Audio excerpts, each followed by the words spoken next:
सबसे पहले आकर डाले अपना डेरा।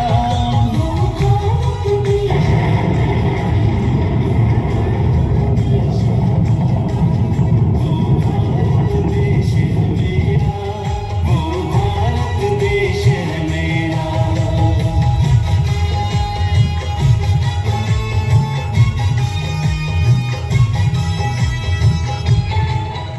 छोड़ दो उसे। ये तुम लोग क्या कर रहे हो? तुम भारत के रहने वाले हो, मत करो ऐसा। अरे कौन है तू कार्टून? उधर जा। नौटंकी कहीं का। तू निकल यहां से। तू क्यों बीच में आ रहा? चल दिमाग मत खराब कर, चल यहां से निकल। चल भाग भाग। कोई है यहाँ जो मेरी भावनाओं को समझ सके? आप सब कुछ करते क्यों नहीं? क्यों मूक दर्शक बने हुए हैं? कुछ करिए। गांधी जी, आप देख रहे हैं, क्या ये वही देश है जहां आपने सत्य और अहिंसा का पाठ पढ़ाया था? रुको, ये क्या कर रहे हो तुम लोग? तुम लोग इस देश के रक्षक हो, भक्षक ना बनो। रुक जाओ, मेरी बात सुनो। क्या कर रहे हो तुम लोग? अबे निकल यहां से, भाग यहां से, भाग। नेताजी, आप देख रहे हैं इस देश की हालत, जहां आपने नारा दिया था, तुम मुझे खून दो, मैं तुम्हें आजादी दूंगा। आज वही लोग अपने स्वार्थ के लिए दूसरों के खून के प्यासे बन गए हैं। ये धरती वो जहाँ ऋषि मुनि जपते प्रभु नाम की माला, जहाँ हर बालक एक मोहन है और राधा एक बाला, और राधा एक बाला। ये मत करो, तुम भारत के रहने वाले हो, मत करो ऐसा। अबे तू कौन है हमें सुनाने वाला? हम अपने बाप तक की नहीं सुनते। ये देखो, भगत सिंह, चंद्रशेखर आजाद, इन्होंने कितना बड़ा त्याग किया देश को आजाद कराने में। और तुम, जो कि मेरा भविष्य हो, अपना जीवन इस नशे में बर्बाद कर रहे हो। इसीलिए इन्होंने देश को आजाद करवाया था। मत करो ऐसा, ऐसा मत करो, मत करो। मैं विनती करता हूं, मत करो ऐसा। अबे निकल यहां से। दारू पीने का मौसम हो रहा है, मौसम क्यों खराब कर रहा है? भाग यहां से, भाग। भगत सिंह, आप देख रहे हैं क्या हो गया इस देश के युवाओं को। नशे के प्रभाव में ये अपना अस्तित्व भूल चुके हैं। क्या आपका त्याग और बलिदान व्यर्थ हो जाएगा? बचाओ बचाओ।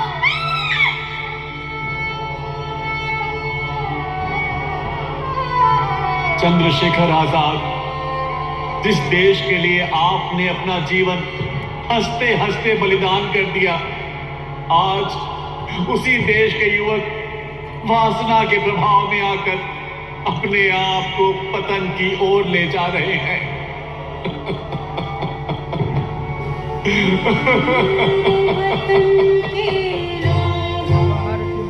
जरा आँख में भर लो पानी, जो शहीद हुए हैं उनकी जरा याद करो कुर्बानी। तुम भूल न जाओ उनको, इसलिए सुनो ये कहानी। जो शहीद हुए हैं उनकी जरा याद करो कुर्बानी।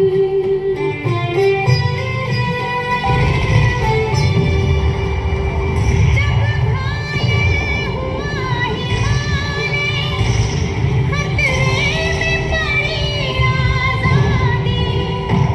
जब तक की सांस लड़े, तू अपनी जान गंवाई।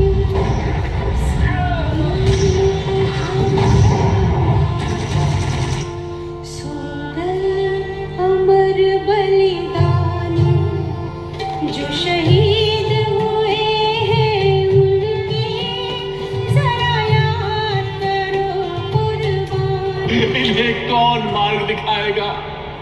क्या होगा इनका भविष्य? क्या होगा मेरा भविष्य? मैं कहां जाऊं? किसकी शरण में जाऊं? कौन मुझे मार्ग दिखाएगा? अब तो भारत के भाग्य के विधाता ही भारत के भाग्य का निर्माण करेंगे। हे भारत के भाग्य के विधाता, मुझे शक्ति दीजिए, मुझे मार्ग दिखाइए।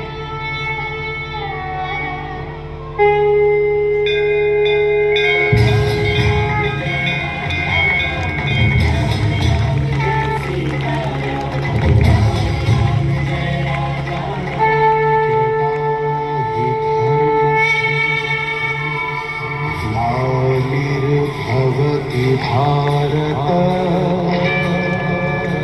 अभ्युत्थानम् अधर्मस्य तदात्मानं सृजाम्यहम्।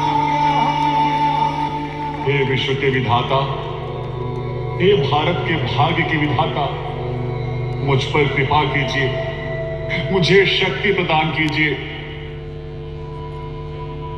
हम तुमको ये शक्ति प्रदान करेंगे। तुम्हारा संग्राम नकारात्मक शक्तियों से है और इस संग्राम में हमारी कृपा के बिना तुम्हारी विजय नहीं हो सकती। हे भारत, जिस प्रकार मैंने कुरुक्षेत्र के युद्ध में अर्जुन के रथ को चलाया था, उसी प्रकार मैं तुम्हारे रथ पर बैठूंगा। अभी तक तुम अपने रथ को स्वयं चला रहे थे, अब तुम्हारे रथ को मैं चलाऊंगा। प्रभु, आप तो अर्जुन के रथ पर स्वयं बैठे थे, किंतु कलयुग में आप मेरी सहायता कैसे करेंगे? ये बात सत्य है कि कलयुग में मैं अवतार नहीं लूंगा, किंतु मैं कलयुग में आऊंगा अवश्य, अपने नाम के रूप में, भगवद गीता के रूप में, जो मैं बोलकर गया हूं।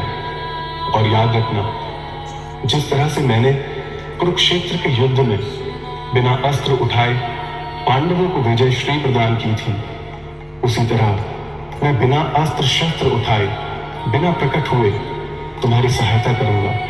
प्रभु, मैं समझा नहीं, आप कहना क्या चाहते हैं? बिना आए, बिना प्रकट हुए कैसे होगा? मैं तो अपना पूरा प्रयास कर चुका हूं, कुछ नहीं हो रहा है प्रभु। आप नहीं करेंगे तो कैसे होगा? याद रखो, मैंने अर्जुन से कहा था कि मैं महाभारत के युद्ध में अस्त्र नहीं उठाऊंगा, किंतु महाभारत के युद्ध में सबसे पहला अस्त्र मैंने ही उठाया था। आपने कहां अस्त्र उठाया था प्रभु? पहला अस्त्र तो अर्जुन ने उठाया था। ज्ञान की तलवार उठाई थी मैंने, भगवद गीता, और उस गीता ने मानो अर्जुन के अस्त्रों में ही नहीं, अपितु रोम रोम में शक्ति का संचार किया था। वह प्रेरणा, उत्साह, वह तल्लीनता, वह दृढ़ निश्चय अर्जुन के अंदर गीता के ज्ञान के द्वारा ही आई थी, और अर्जुन महाभारत के युद्ध को जीत सका था। यही है भारत के भाग्य का विधाता, यही भारत के भाग्य का विधाता है भगवद गीता का संदेश। पर प्रभु, क्या केवल ज्ञान से लोग अपने को वश में कर सकते हैं? इसलिए मैं एक महामंत्र लेकर आया हूं। मैं स्वयं प्रकट होऊंगा अपने नाम के रूप में, नाम के रूप में प्रकट होऊंगा मैं। जो भी मेरे इस नाम की शरण लेगा, उसके अंदर अद्भुत चेतना एवं अद्भुत शक्ति का संचार होगा।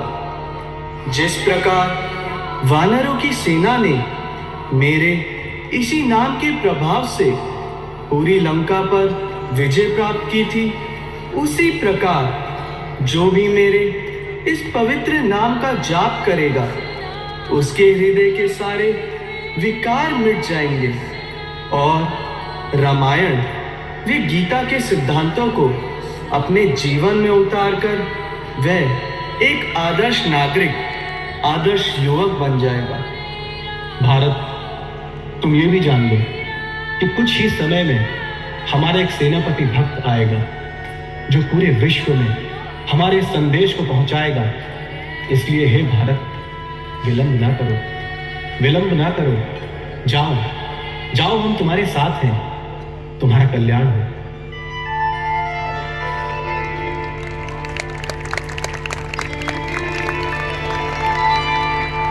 जहां चाह है वहां राह है, मानव का प्रयास